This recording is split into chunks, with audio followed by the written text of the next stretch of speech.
두 번째 영화, 일본의 애니메이션 스즈메의 문단 속으로 넘어가 보겠습니다. 신카이 마코토 감독의 장편 영화, 바로 직전 영화는 날씨의 아이가 네. 있었고 그 전이 메가히트를 했던 너의 이름은, 이 네. 영화가 우리나라 애니메이션 흥행 중에 기록인가요? 그렇죠. 일본에서도 역대 애니메이션 중에 3위이고 음, 2위가 센가치히로니까 음. 공전저루의 히트를 기록한 거고 1위가 귀멸의 칼날인가요? 1위가 기레비칼입니다. 스즈메 문단속은 일본에서는 역대는 21위인데 아, 별로 높지 않은 것처럼 보이지만 네. 워낙에 쟁쟁한 작품들이 많아서 그런 그럼요. 거고 일본에서도 평이 약간 갈리긴 했지만 음, 3연속 안타라고 해야 될까요? 아, 세 작품을 만들었는데 음, 세 작품이 다 성공을 한 네. 이제 차세대의 일본 대표 감독이 누구냐라고 하면 누구나 다 얘기할 수밖에 없는 위치에 올랐다고 할 수 있죠. 호소다 마모루 선수보다 앞서 나가고 있는 건가요? 많이 많이 앞서 나가고 있다고 봐야 될 것 근데 같아요. 또 이 원조집에서 이번에 새 영화를 내놓으시잖아요. 미야자키 하야오 감독님이. 네, 네. 두고 이게 봐야겠네요. 몇 번째 은퇴 번복이신지 잘 모르겠는데 세다가 저도 말았어요. 근데 약간 그런 상황이긴 하죠. 지브리 스튜디오 이꼴 미야자키가 됐지만 사실 지브리 스튜디오도 몇 개 다른 갈래들이 아, 있었는데 다카하다 이사오 감독님도 엄청 훌륭한 거장이셨죠. 네. 그리고 저는 귀를 음, 기울이면이라는 작품을 굉장히 좋아하는데 저도요. 그 감독님이 돌아가시지 않았다면 그게 지브리의 한 노선이 될 수도 있었을 거예요. 근데 음, 그 후계자가 점처럼 안 나오다 보니까 음, 미야자키 하야오는 은퇴를 번복하고 계속 돌아올 수밖에 없고 음, 그러다 보니까 지브리 이꼴 하야오 색채가 너무 뒤처지긴 했는데 음. 그러다 보니 일본 애니메이션계 전체도 지브리 다음에 이어받을 거장 감독을 바라게 됐고 본인들은 다 별로 이렇게 탐탁치 않아 하겠지만 네, 제2의 타이틀을 계속 갖다 붙이거든요. 네. 갖다 붙이는 와중에 계속 복귀하고 계시고 음. 되게 묘한 상황이 제2의 하야오를 찾고 있는데 하야오 감독님 계속 컴백을 해. 네, 탐탁치 않아 하고 그냥 다시 돌아와서 이게 증명하고 아, 증명하고 하는 것 같은데 지금은 확실하게 차세대로 이제 거론될 수 있는 네. 치고 나간 분이 이제 신카이 마코토 차세대 지브리는 나다라고 완전히 음, 어떻게 보면 선언을 한 작품이 이 음. 스즈메 문단속인 것 같아요. 참 격세지감이 있어요. 예전에 제가 초기작들 봤을 때는 아, 이분은 오타쿠의 감독으로 남겠구나 이렇게 생각을 음, 했었는데 너의 이름은부터 아주 스탠스가 달라지지 않았나 싶습니다. 스즈메의 문단속은 맨 처음에 제목만 들으면은 뭐 어디 이렇게 전원 생활을 하는 소녀가 고양이랑 오손도손 살면서 하루를 이렇게 마무리하는 건가? 뭐 문단속하고 이런 건가 싶지만 아주 장대한 로드무비입니다. 그래서 일본 국토를 큐슈 지방부터 시작을 해서 동일본 대지진이 일어났던 동북부 일본까지 도쿄를 거쳐서 올라가는 로드무비예요. 그래서 시작은 토호쿠의 이와테현 작은 해안 마을에서 시작을 해요. 거기 살고 있는 이와토 스즈메라는 소녀는 이모와 둘이서 살아가고 있어요. 그리고 어느 날 우리가 잘 알지 않습니까? 그 일본 애니메이션의 등굣길 자전거를 타고 음, 오르막길을 올라서 그다음에 기차 철로를 반드시 건너서 가는 그 길. 그 길을 올라가다가 반대 방향에서 오고 있는 한 청년, 잘생긴 청년이란 점 중요합니다.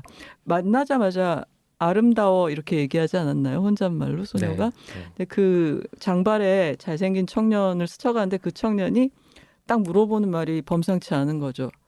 여기 혹시 폐허 없니? 뭐 이렇게 물어보는 이게 대사가 약간 다르긴 한데 아, 원어로는 폐허 아는데 없니인가요? 그러니까. 정확히 모르겠어요. 어, 근데 페어업니는 아니었던 것 같아요.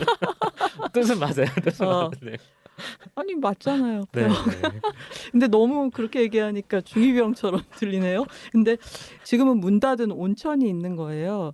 근데 이 영화에는 이렇게 버려진 장소들이 계속 나옵니다. 음, 그래서 저는 이 영화가 동일본 대지진이 커다란 모티브지만 또 하나는 인구가 줄고 점점 쇠락해가는 음, 어떤 나라에서 태어난 젊은이의 감각? 음, 이것이 또 다른 큰 주제가 아닌가 하는 생각이 드는데 그 첫 번째 폐허로 지금은 더 이상 사람이 오가지 않는 장소로 이제 스즈메네 동네 온천을 얘기를 해주는 거죠. 그리고 이제 각자의 길로 멀어져 가는데 전에 본 것 같기도 하고 그래서 이제 물론 주요 이유는 잘생겨서겠죠. 근데 다시 자전거의 기술을 돌려서 그 청년이 가 있을 만한 온천 리조트로 학교를 안 가고 그리로 갔다가 어떤 이상한 덩그러니 서 있는 마치 무슨 설치미술 전시, 야외 전시회 가면 종종 있어요. 이런 게. 그래서 문만 딱 서 있는, 문틀이랑 문만 있는 거 있죠. 그 문을 발견을 합니다. 근데 사실 제가 앞에서 생략한 게 아침에 등교하기 전에 스즈메는 자주 꾸는 것 같은 꿈에서 깨어나거든요. 폐허에서 엄마를 찾아다니는 꿈인데 이 온센 리조트에서 덩그러니 있는 문을 열었을 때 그 안에 자기가 정확히 알고 있던 꿈에서 봤던 그 꿈속의 세계가 있어요. 그래서 그러고 들어가려고 그러는데 문지방을 넘어가면은 또 현실 공간이고 눈에는 보이는데 문을 넘어가면 그 안으로 들어갈 수가 없는 거예요. 보이는 세계 속으로. 몇 번 반복을 하다가 그 앞에 있던 어떤 돌뿌리 같은 것에 걸려서 넘어지는데 그건 이 영화 안에서 요석이라고 불리는데요. 어떤 힘이 있는 돌인 거죠. 근데 그 요석을 이렇게 들어 올리자 살아있는 고양이로 변해서 도망치게 됩니다. 그 고양이는 캐릭터 이름은 다이진이고요. 영화에서 상당히 중요한 그리고 스크린 속 고양이 역사상 굉장히 독특한 그런 캐릭터라서 고양이 좋아하시는 분들에게는 또 안심하고 권할 수 있는 그런 애니메이션이기도 해요. 근데 너무 이상한 일이 많이 일어나니까 이거 뭐지? 그러면서 다시 학교를 돌아오는데 그 다음에 스즈메는 자기 눈에만 보이는 어떤 현상을 목격하게 돼요. 네. 저 산 너머에서 붉은 연기 기둥이 막 피어오르는데 저게 뭐야? 저거 보여? 그런데 친구들은 너 지금 뭐 말하는 거 말이야? 너 오늘 이상하다 이렇게 얘기를 하는 거죠. 근데 아까 그 잘생긴 청년이 갔던 그곳인데 거기서 불이라도 난 것 같은 그런 연기가 올라오니까 걱정이 돼서 다시 자전거를 끌고 달려가게 되고 거기서 아까 그 문으로부터 붉은 연기 기둥이 솟구치고 있고 거기에 맞서서 안간힘을 다해서 아까 그 청년이 문을 닫으려고 하고 있는 걸 본 거예요. 근데 스즈메는 우리가 차차 알아가게 되지만 정말 용감한 사람이거든요. 그래서 피하라는 청년의 말에도 불구하고 달려가서 문을 닫는데 힘을 보태게 되고 원리인즉슨 그 스즈메와 이 청년의 눈에만 보이는 붉은 기둥이 위로 올라가다가 점점 더 대지하고 평행하게 눕거든요. 근데 그게 땅에 닿게 되면은 굉장히 큰 지진이 네. 일어나서 많은 사람들이 죽게 되는 겁니다. 그래서 미미즈라고 불리는 네, 맞아요. 그 기둥을 미미즈라고 불리고 이게 그럼 어디서 생기느냐? 좀 추상적으로 표현을 하는데 어떤 뒤틀림들이 쌓이면 땅 밑에서 이것들이 형성이 되고 이게 뚫고 올라가고 그러니까 전국 곳곳에 있는 폐허에 있는 이런 문들이 있는 겁니다. 그래서 그 문이 그 미미즈가 지상으로 나와서 살생을 초래하지 않도록 막고 있는 거고 아까 스즈메가 뽑아들어서 고양이로 변한 그 요석이 약간 문지기 역할을 하는 영험한 힘이 있는 돌이고 이 미남 청년은 가업으로서 쭉 물려받아서 그런 일을 하는 혹시나 문이 좀 열리거나 헐거워지면 가서 여행을 하면서 그걸 닫는 일을 할아버지로부터 물려받아서 하는 무나카타 소타라고 하는 청년인 겁니다. 뭐 이러저러한 이야기를 이제 간단히 스즈메가 듣고 자기 집에서 응급상자로 엄마가 간호사였거든요. 그래서 소타라는 청년을 치료해주고 있는데 고양이 한 마리가 나타나서 이 청년한테 스즈메랑은 내가 놀 거야. 너는 사라져 하고서 방해다 이러면서 저리 가 하는데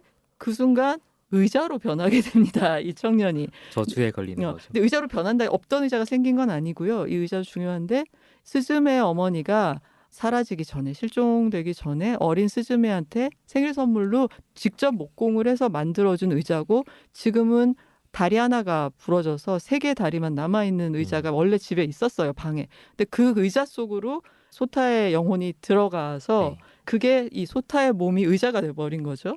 여기까지가 이 영화의 기본 세팅이고 그 고양이가 아까 뽑힌 요석, 그러니까 문을 막아줘야 하는 건데 도망을 가고 있는 거잖아요. 살아있는 고양이로 변해서. 그리고 여기 말고도 다른 곳에 문들이 열리고 큰 재앙이 벌어질 것이기 때문에 소타도 자기 몸을 찾아야 하고요. 이분은 지금 임용고시를 앞두고 있기 때문에 몸을 찾아야 됩니다.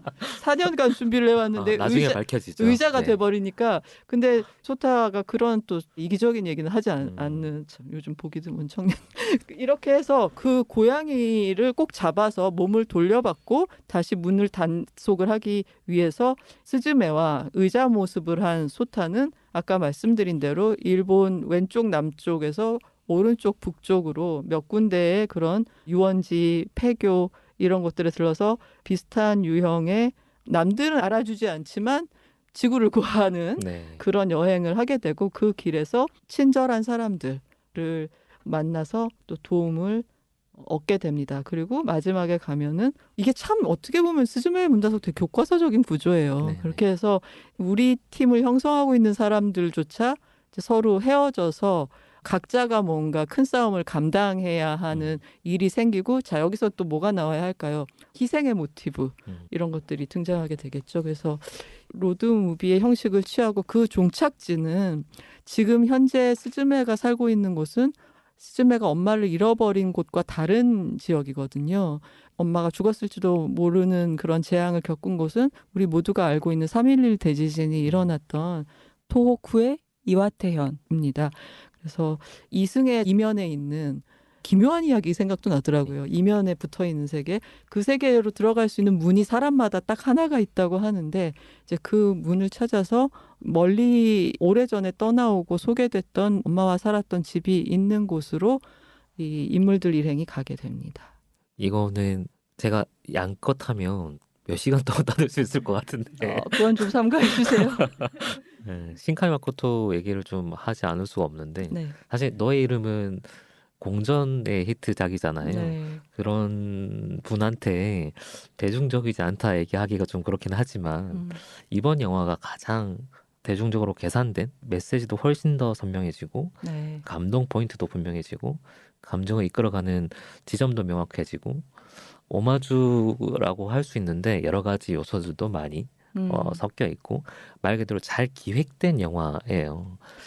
맞아요. 저는 자꾸 프로듀서의 입김이 제 목덜미에 느껴지는 소수 취향인 작가를 발견해서 네.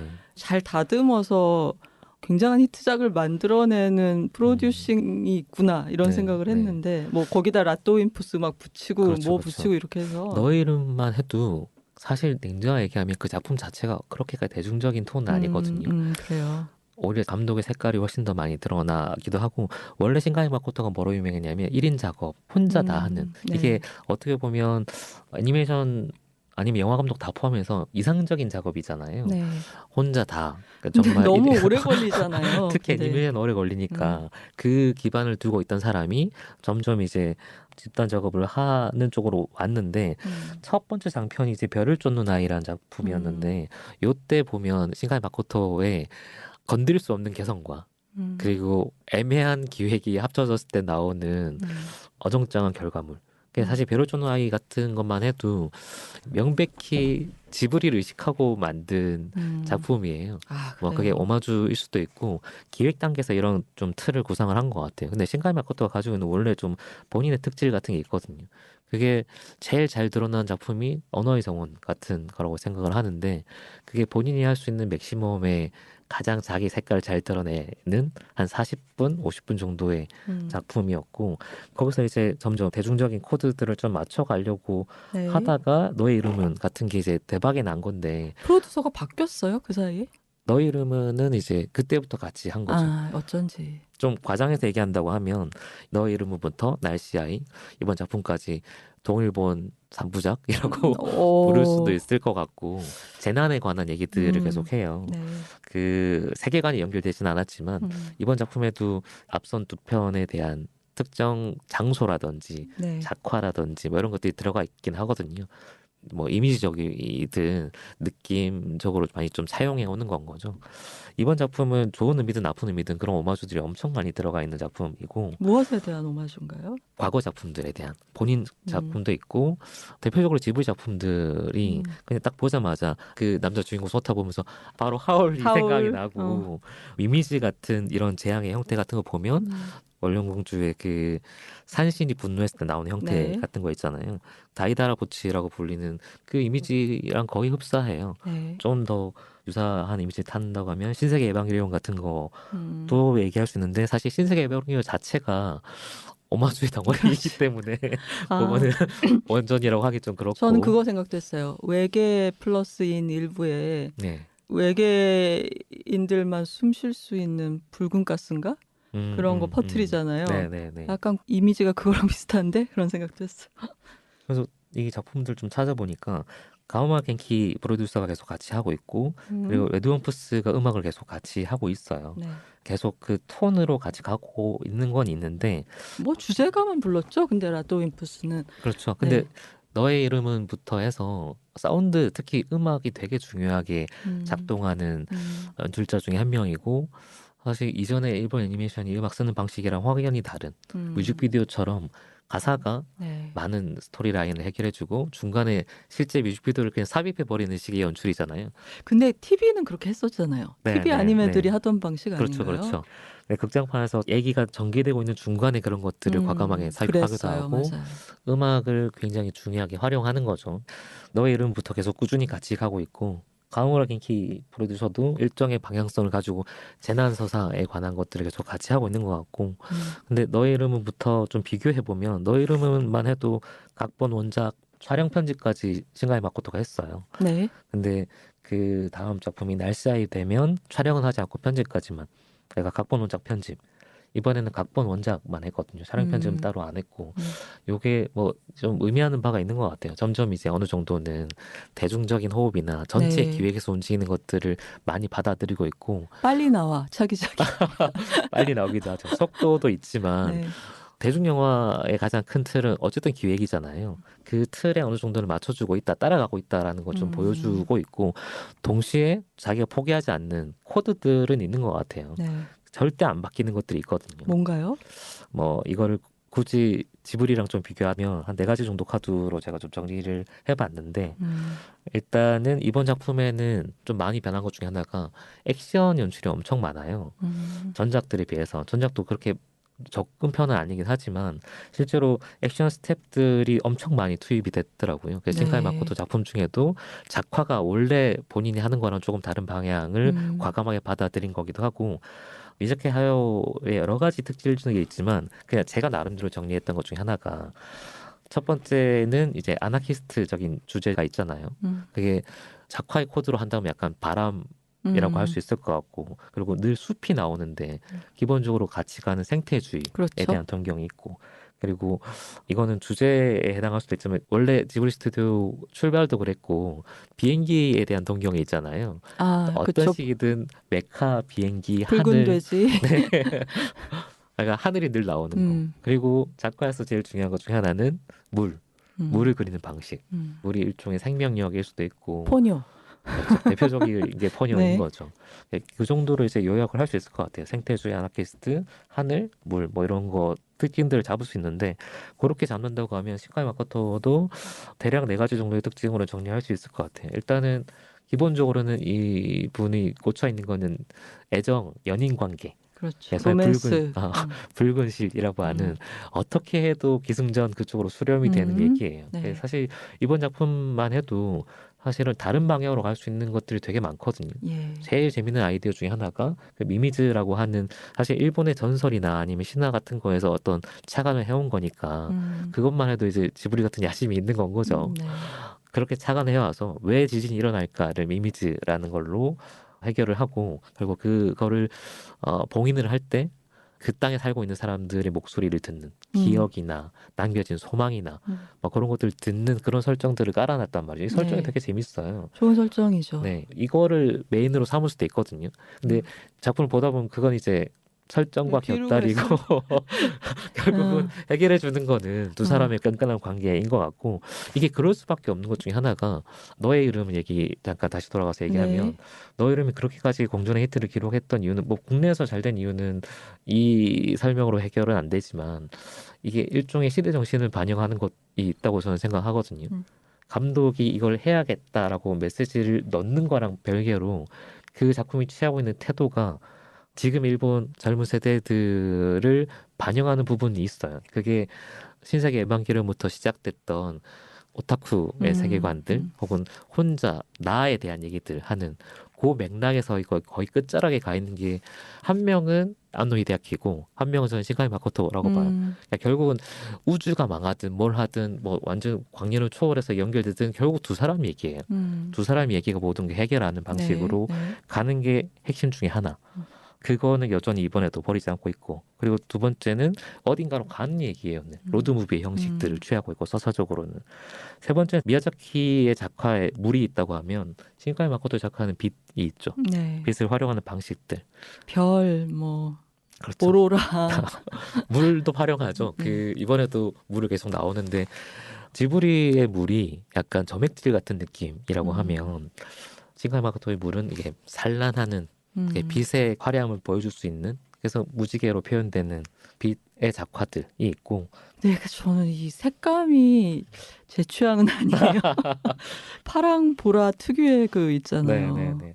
애니메이션에 되게 중요한 것 중에 하나는 결국 또 색감인 것 같아요. 음, 지브리 스튜디오의 색감을 담당하시는 분이 있었고 그분 돌아가셨거든요. 그분이 없는 다음에 지브리는 사실은 똑같이 비슷한 톤을 유지한다고 해도 사실은 달라요. 다르죠. 네. 시간 마크도도 마찬가지예요. 그 시간 마크도 특유의 색감, 작화가 있고 그게 이제 상징하는 요소는 빛인 것 같고요. 네.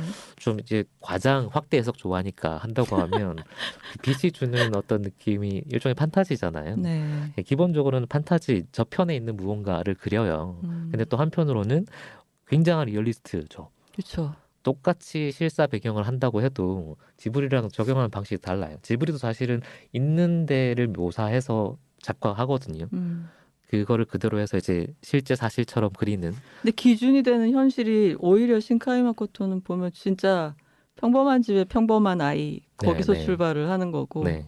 저쪽은 일상적이라 그래도 뭐 음, 성이 움직이고 있거나 뭐 아리에티 같은 그런 소인족이 마루 밑에 살고 있거나 그렇죠. 뭐 이런 거. 그게 정말 동화적인 풍경을 네, 찾아서 그걸 동화, 그림으로 서양 동화 특히. 네. 그리는 거고 시간 마코토는 진짜 있는 곳들을 그리는. 네. 근데 한편으로 아까 판타지 말씀드린 것처럼 되게 로맨티스트고 판타지스트잖아요. 그러니까 그 사이에 있는 거예요.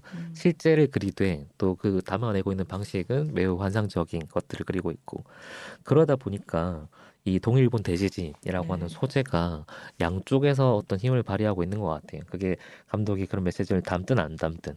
그래서 너의 이름은이나 날씨아이까지만 해도 그게 그렇게까지 노골적으로 드러나진 않거든요. 어디까지나 두 사람의 인연에 대한 것들을 집중하고 그게 결국 바깥 세계까지 확장될 수도 있는 가능성을 열어주는 뭐 그런 식이라고 하면 내 세계가 바뀌면 전체 세계도 바뀌는 거야. 막 이런 식이라고 하면 이번에는 그냥 정말 확실하게 세계관 자체를 그렇게 짰어요. 네. 그래서 좀 더 보편적인 대중적인 화합으로 가겠다고 하는 야심들이 보이는 그게 좋은 의미에서든 나쁜 의미에서든 신카이 마코토가 원래 가지고 있는 매력이나 개성들은 어느 정도는 상쇄시키는 감은 없지 않아 있는 것 같고 대신에 확실하게 대중적인 노선을 취하니까 네. 예전 작품보다는 훨씬 더 선명하고 쉬워졌죠.